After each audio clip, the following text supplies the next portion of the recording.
درود خدمت هموطنان گرامی. این خیابونی که الان دارید میبینید که کفش هم کلن سنگفرش شده، سنگفرشش هم بگیریم یه خورده. این سنگفرش خیابون رو میبینید که کلن سنگفرشه. این خیابون سپه قزوین میشه، خیابان سپه، یکی از خیابان‌های تاریخی استان قزوین میشه. کف این خیابون به چه دلیلی سنگ فرش شده؟ چندین سال پیش این خیابون را دو طرف بستن و مجموع بارهایی که زیر این خیابان بود کلاً تخلیه شد. یه پروژه‌ای بودش بسیار سنگین و بارهای زیادی از این منطقه تخلیه شد. گنجینه توناژ سنگینی از این خیابون کلاً برداشته شد، بعدم کلاً سنگچینش کردن و بستنش. پشت این پروژه غارت بزرگ که این یک مشت نمونه خربارشه، یعنی نمونه کوچکشه که انجام شد، کیا پشت این غارت بودن؟ سازمان بهایی ازلی و یهودی و زرتشتی میراث فرهنگی، سازمانی که تشکیل شده از مهم مدیران یهودی و بهایی و زرتشتیه، اما در پوشش شیعه و سنی هن. پیشونی مدیران سیاهه، یقه‌های آخوندی میبندن، تسبیح بر دست میگیرن و صلوات گویان همیشه یاد خدا میکنن. اما مذهب آنها چیست؟ مذهب آنها یا یهودیان یا بهاییان یا زرتشتیان. مذهب اونا اینه که تو این خیابون دارید میبینید، تو این خیابون که خالیش کردن از نشانه های یوم الله، نشانه های یوم الله. همین مدل مسائله. یه گروه فرقه میان غارت میکنن و میبرن، اما فوشش رو شیعه و سنی میخورن. الان شبهای محرمه، خیلی جاها زرتشتیان اومدن کمپین محرم شرابی گذاشتن. جسارت دارن. کیا رو تشویق میکنن؟ بچه های شیعه و سنی. هر کسی در انتخاب راه و مسیرش مختاره، خودش میدونه. اما اینو بفهم عزیز من، این زرتشتیان اصلا این همه دزدی کردن، این همه میراث ملی سرزمین تو رو خوردن، اما در پوشش شیعه و سنی بودن. پوشش شیعه و سنی چی؟ یعنی یه دفعه یه مرجع تقلیدی هستش، زرتشتیه این مرجع تقلید، اما در پوشش شیعه و سنی به عنوان مرجع تقلید شیعیانه. بهایی همین مدل، یهودی همین مدل، اما فوشش رو بچه های شیعه و سنی خوردن. نمونه نشانه های یوم الله همین مدل مسائله، نشانه های یوم الله. اما اینو زرتشتی ها بدونن، این یوم اللهی که میخواد راه بیفته که خیلی هم نزدیکه و تایمای آخرشه و ما داریم وارد یوم الله میشیم، فکر کردین شما زرتشتی ها، بهایی ها، یهودی ها قصر در میرید؟ واقعا فکر کردین قصر در میرید؟ اما از اون خیابونی که دیگه غارت میشد دیگه در اومدیم. اون یک نمونه کوچکش بود که دیدید که چه مدلی اون خیابون و گنجینه زیرش رو بردن. یه دی یهودی و بهایی و زرتشتی بردن، خوردن یابم روش و در پوشش شیعه و سنی صف اول نماز جماعت هم. در پوشش دین و مذهب تو زرتشتیان، یهودیان و بهاییان به اسم شیعه و سنی مال و اموالتون رو خوردن، غارت کردن. حتی امامزاده برای طاهره قرةالعین زدن و این امامزاده مکانی شده که شیعه میرن توش دخیل میبندن، مریض دخیل میبندن، حاجت میخوان. این مدلی هم مسخرتون میکنن عزیز من. اما یوم اللهی که بخواد به وجود بیاد عزیز من، توی زرتشتی نمیتونی قصر در بری. هنوز پیشگویی زرتشت رو درست نتونستی انگار متوجه بشی. یک تایم 300 ساله است که در این تایم 300 ساله توی زرتشتی حتی نمیتونی رنگ آتشکدت رو ببینی. به مدت 300 سال نمیتونی ببینی. آیا توی زرتشتی برای رفت آمد در مکانهایی که جزو مکانهای پرستشگاه شماست، عبادتگاه های شماست، به مانند آتشکده هاتون، آیا به مشکل خوردید؟ نه. مراسم خودتون رو دارین. مخهای زرتشتیتون مراسم خودشون رو دارن. خب این قضیه دیگه آرام آرام دیگه تمام میشه.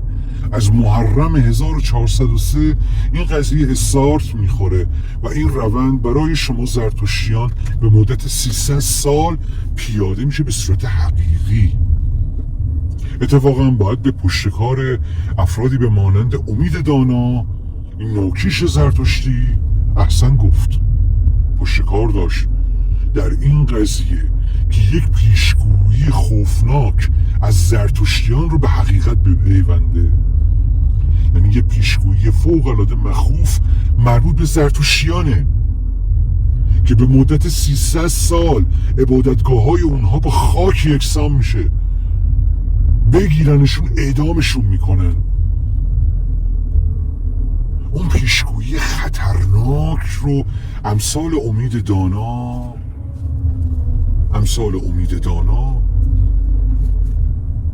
دارن آرام آرام خواب خفته بیدارش میکنن و از محرم 1403 دیگه شروع میشه. فقط باید دعا بکنیم که معجزه‌ای به وجود بیاد که این پیشگویی دامنش گسترده تر و گسترده تر نشه، وگرنه حتی زرتشتیان هم دیگه در این مملکت جای امن نخواهند داشت. شما میخواید مسجد شیعیان و سنی ها رو تبدیل به رقاص خانه بکنید؟ ناز شستتون. پس تحمل اینم داشته باشین که آتشکده‌های زرتشتی که همین الان دارن فعالیت آزادانه میکنن تبدیل به مسترا بشن. وقتی که تو میخوای مسجدی که متعلق به شیعیان و سنی هاست، مخصوصا برای شیعیان، مساجدی که برای مربوط به شیعیان میشه، حالا سنی هم که در کنارش دیگه، میخواین تبدیل بکنید به رقاص خانه، عیاش خانه، شهر نو، ناز شستتون. اما آتشکده‌های زرتشتیان یه بیل مکانیکی میخوره زیرش و با خاک یکسان میشه، یا نه تبدیل میشن به توالت‌های عمومی. وقتی که تو نمیخوای به این مسجد رحم بکنی، به آتشکده تو هم کسی رحم نخواهد کرد. چون الان زرتشتیان مشکلی ندارن بابت عبادت هاشون، بابت راز و نیازشون، پرستشگاه هاشون مورد تعرض قرار نگرفته، تبدیل به توالت عمومی نشده، مغان زرتشتیشون رو نگرفتن حلق‌آویز بکنن. در دین اسلام آتش پرستی شکر و کفره. پس امثال امید دانا، شما یک پیشگویی فوق‌العاده مخوف و ترسناک رو دارین از خواب بیدار میکنید. خودتون این مدلی خواستید.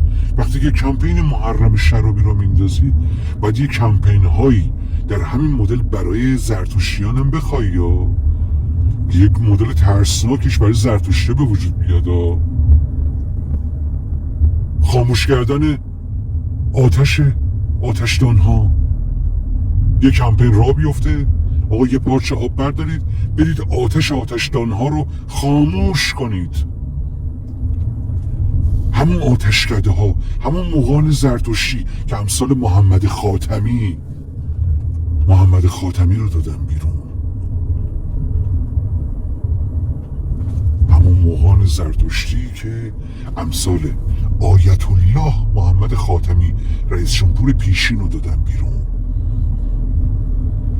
پس پیشگویی‌های خوفناک زرتشت رو هنوز درست نتونستید انگار درک بکنید. پس بذارید ما براتون توضیح بدیم دیگه عزیز من. وقتی که به مرحله میرسی که کمپین شرابی داری راه میندازی، توهین‌های بسیار سنگین دارین به مقدسات شیعیان دارین میکنین و هدفمند به شیعیان دارین ضربه میزنید و به این قضیهتون افتخار میکنید، ناز شستتون. پس باید منتظر یه اینجور عکس العملی مربوط به آتشکده زرتشتیان هم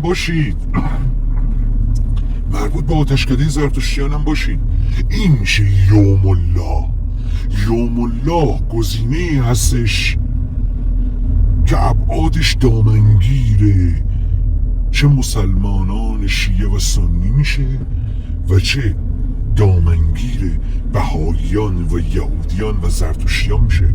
آیا کنیسه از یهودیان باقی خواهد ماند؟ خیر. کنیسه از یهودیان باقی نخواهد ماند، همش تبدیل به توالت عمومی میشه. یوم الله یعنی این عزیز من. وقتی که ما داریم میبینیم یک مرجع تقلیدی، نه همه مراجع تقلید، یک تعدادی از مراجع تقلید طرف یهودیه اما در پوشش چیه؟ مرجع تقلید شیعیانه. خب هم اون یهودی از بین میره که در پوشش مرجع تقلید شیعه است، هم جامعه یهودیت تیکه و پاره میشن توی مملکت وقتی که یوم الله استارت میخوره. استارت یوم الله کیه؟ محرم 1403 شروع میشه. چقدر ترسناک. تایم یوم الله چقدره؟ باید 24 ماه یا 48 ماه باشه دیگه، یا 24 ماه یا 48 ماه. یوم الله این مدلیه عزیز من. یوم الله یا یک تایم 2 ساله در بر میگیره یا یک تایم 4 ساله رو در بر میگیره و بسیار ابعاد وحشتناکی داره. یوم الله به این ترسناکیه عزیز من. یوم الله به این ترسناکیه. کمپین شرابی رو میندازی، محرم شرابی، کمپین حسین کشون. عجب.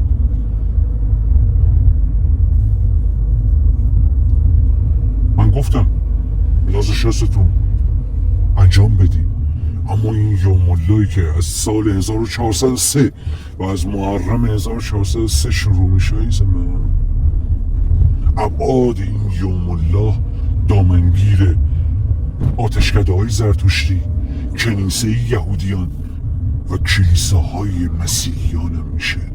فقط فکر نکنید مساجد شیعه و سنی رو در بر میگیره، نه، همه رو در بر میگیره. اگه فکر کردی توی زرتشتی قصر در میری، نه، تو قصر در نمیری. اگه فکر کردی توی یهودی قصر در میری، کور خوندی، تو قصر در نمیری. اگه فکر کردی توی بهایی قصر در میری از این یوم الله، کور خوندی، تو قصر در نمیری. حتی مسیحیتش تو هم قصر در نمیری. یوم الله که به وجود بیاد به مانند آتش گرفتن جنگله، تر خشک با هم خواهند سوخت. امثال امید دانا سعی بکن این کمپین شرابی تو هی قدرتمندتر بکنی، هی سعی بکنید به تشیع شیعه بیشتر حمله بکنید، چون که همون میزان 1000 برابر قوی ترش سمت آتشکده زرتشتیان حمله میشه. چیزی که سعی میشد در طی تمام این سالها ازش جلوگیری بشه که دستی به آتشکده زرتشتیان نخوره، چون که میراثی از گذشتگان بود. اما امثال توی احمق استارت چیزی رو زدید که هم جامعه مسلمانان بخواد بسوزه، انقدر شعله‌های این آتش بلنده که آتشکده زرتشتیان رو به خاک یکسان میکنه. پس هنوز پیشگویی 300 ساله مربوط به خودتون رو متوجه نشدید.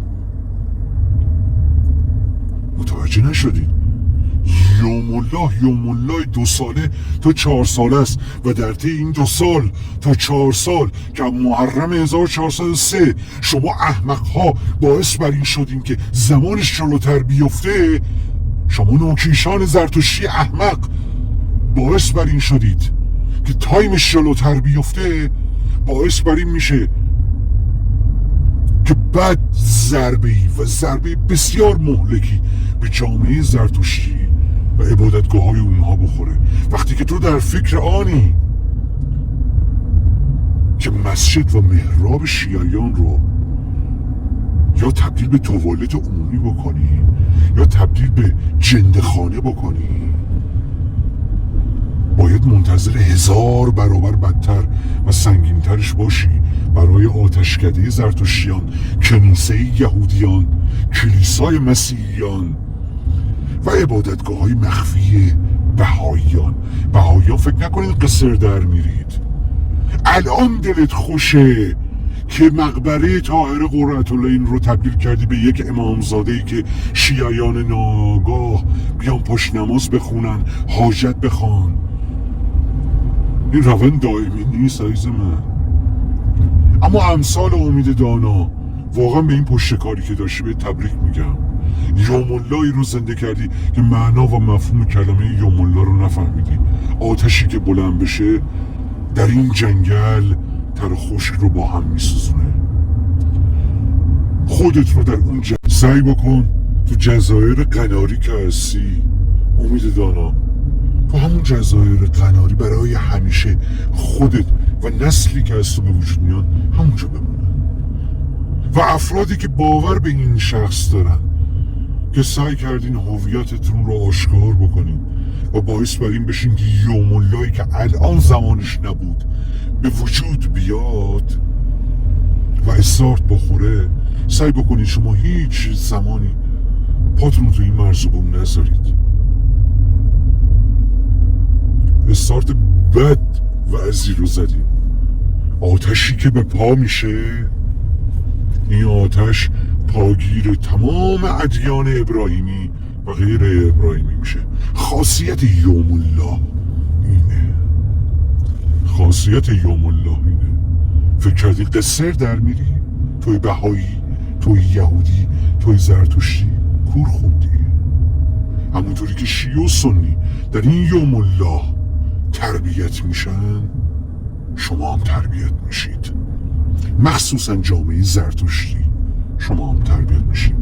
به شدیدترین نوع شکل تربیت میشید که یاد بگیرن مغان زرتشت، این دوزاری ها بفهمن. دست نبر تو پیشگویی زرتشت که بخوای وارونو برعکس توضیح بدی. یوم الله که به پا میشه، اول از همه دامنگیر جامعه زرتشتیان میشه و شدیدتر از همه هم دامنگیر زرتشتیانه. بعد الباقی میسوزن. شما باعث بر این میشید که آتشکده ها خاموش بشه که مغان زرتشتی سعی کردن برعکس توضیح بدن و خودشون هم باعث بر این قضایه شدن.